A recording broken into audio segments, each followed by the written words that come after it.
I've helped over 100 people get into Harvard. Today we're going to talk about what really matters in Harvard applications. Welcome back to MBA Monday. This is a community of humble overachievers. We're the people who work hard, we get stuff done, but we're not always the most braggy about it. If that's you, then you've come to the right place. These are your people. If you're applying to business school this year, please subscribe. If you're new to this channel, welcome. I'm Angela. I am a career and MBA coach. I got my own MBA from the University of Chicago Booth School of Business, and then I joined the Boston Consulting Group, where I was a consultant for several years and recruited MBAs from all the top programs. For the last 17 years, I've been helping people achieve their MBA dreams and get into business schools, including Harvard. I've helped over 100 people get into Harvard, including humble overachievers just like you. In this video, I'm gonna do a really quick but deep dive into the Harvard MBA application and what really matters. Here are the 6 things I'm gonna cover in this video. We're gonna start from what's really important. We're gonna proceed to the things that will absolutely kill your Harvard application. And finally, I'll let you know how you need to approach the essays to put your best foot forward when you're applying to Harvard.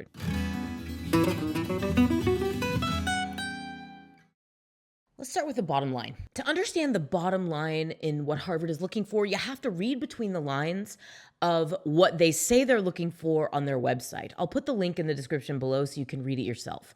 But if you read between the lines, you can see that Harvard is looking for leaders, and they're defining leadership in a really specific way. To Harvard, leadership means influence. It's your ability to uplift and cultivate other people around you. That means that they're looking for elite soft skills, self-awareness and communication skills that you're going to prove throughout every aspect of your application. Now let's talk about school values. The mission of Harvard is to educate leaders who make a difference in the world. They elaborate more on the specific character traits that they're looking for in applicants in their community values statement, which I will link in the description below. In the last 2 years, they've shifted their evaluation criteria from habit of leadership, engaged community citizenship, and analytical aptitude and appetite. Now, their criteria aligns really well with the 3 new HBS essays: business-minded, leadership, and curiosity. I have a lot to say about the shift from analytical aptitude and appetite to curiosity, but I'll save that for another video. The bottom line is they've shifted the discourse from helping organizations succeed, developing and nurturing other people, and curiosity. They are explicitly acknowledging the importance of inner qualities in the evaluative process and not just in surface metrics that can be observed from the outside. The bottom line in the Harvard evaluation is soft skills, but the number one thing they are indexing for in your application, in my opinion, is coherence. They want to see a real depth of self-understanding and coherence across all the aspects of your application. This is why their interview is unique among the entire MBA universe. The person interviewing you will have read your entire application, and they're going to ask you really specific follow-up questions to expand on the details, on your motivations, on your goals, and on everything that you put forward in the application. They understand that coherence leads to trust, and trust is an essential quality for leaders who hope to influence and make a difference. This is why when we coach our clients, we engage every single word, every single corner of the application to present a coherent and inspiring picture of who you are as a person and as a leader, so that when you arrive in that interview room, you show up as the person they expect to see. So we talked about some of the core subtleties that Harvard is looking for in their application, but now let's talk about some of the things that people really get wrong in this process. Let's talk about the bad advice that alumni give if you show them your essays or you ask them for help on your applications. This is not to say that every alum is going to give you bad advice, but the most consistent piece of advice that my clients get when they show their essays and their application to alumni who don't know them very well is that they need to choose sexy goals. I don't know why it is, but for some reason, many, not all, alumni of Harvard think that the reason they got into the school is because they put forward a picture of their future that was trending.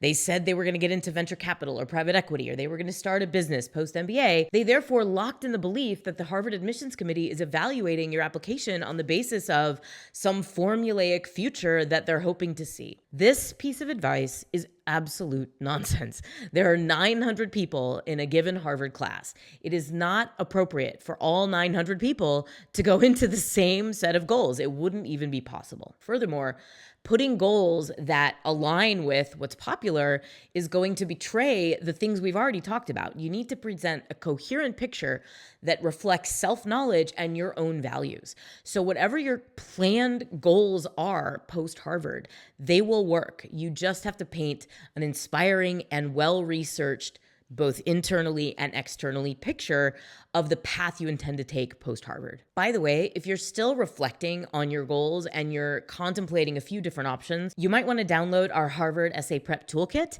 You can grab it at this QR code. I'll also put the link in the description below. In fact, while you're down there, why don't you just bookmark mbaprotocol.com/free. We have a ton of free resources. We add new things every few weeks. This particular toolkit is designed to help you explore your experiences and your vision so that you can present a very self-aware and coherent picture in your Harvard application. Now let's talk about the kiss of death in your Harvard application. The one thing that will kill and destroy your chances of getting into Harvard, no matter how high your GMAT is, no matter how many brands are on your resume, no matter how many awards you put in that awards section, the thing that will make you an automatic reject is weak communication skills. The bottom line for Harvard is elite soft skills, and communication skills are the most measurable throughout all of your application. This is why the Harvard application is gargantuan. There are lots of short answers hidden online.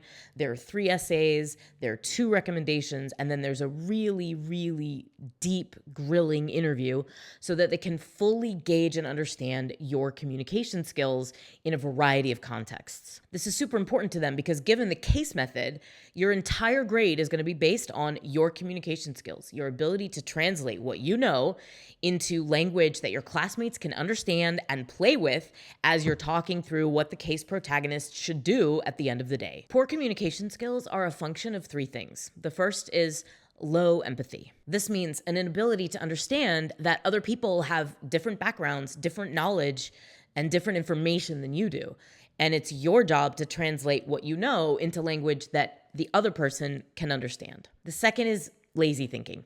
Really good communication rests on clear, thoughtful reflection. We tend not to spend enough time thinking about what we want to say before we actually jump in and say it, but getting very good at that is something that you'll do in the Harvard classroom, and ideally, you'll spend time reflecting and thinking about what you want to communicate before you do so in your Harvard application so that you can show Harvard that you already have this skill of good communication. And the third thing is a lack of practice.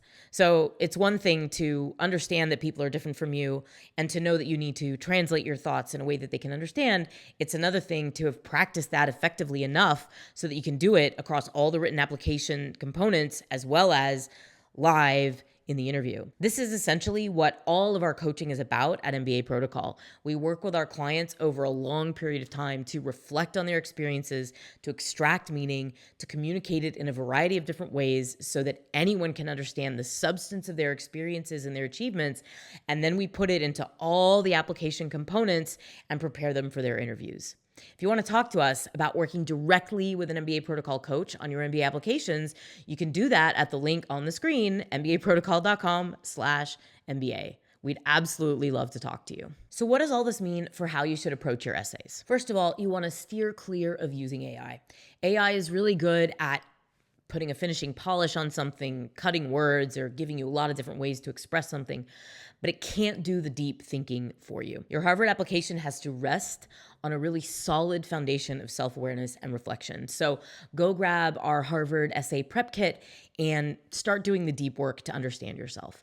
Then when it's time to construct the essays, you are likely going to have a hard time figuring out which of your experiences fit best within each of the essay questions because Harvard has not constructed a MECE application.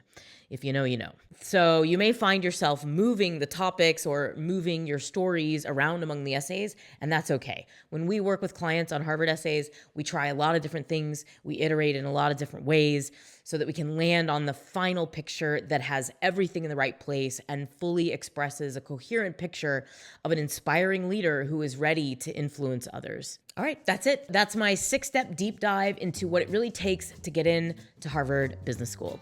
If you enjoyed this video, I would love it if you would leave a like, leave a comment, send it to a friend, and subscribe to our channel. I'm gonna be back next week, and I'm gonna be sharing with you 3 specific questions you really need to ask yourself before you approach the Harvard MBA essays. It's gonna make showing a coherent, self-aware picture a lot easier. I'll see you next week.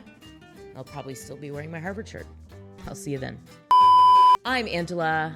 I don't know what to do with my hands with this microphone. Here are the 6 things I'm gonna cover. Here are the 6 things. Here are the 6 things. The 5 things, the 6 things. My eyelashes are hitting the glasses. Let's move on to this. We're gonna talk about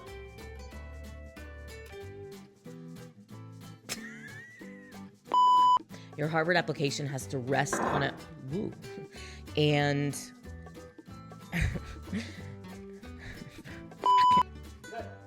not yet.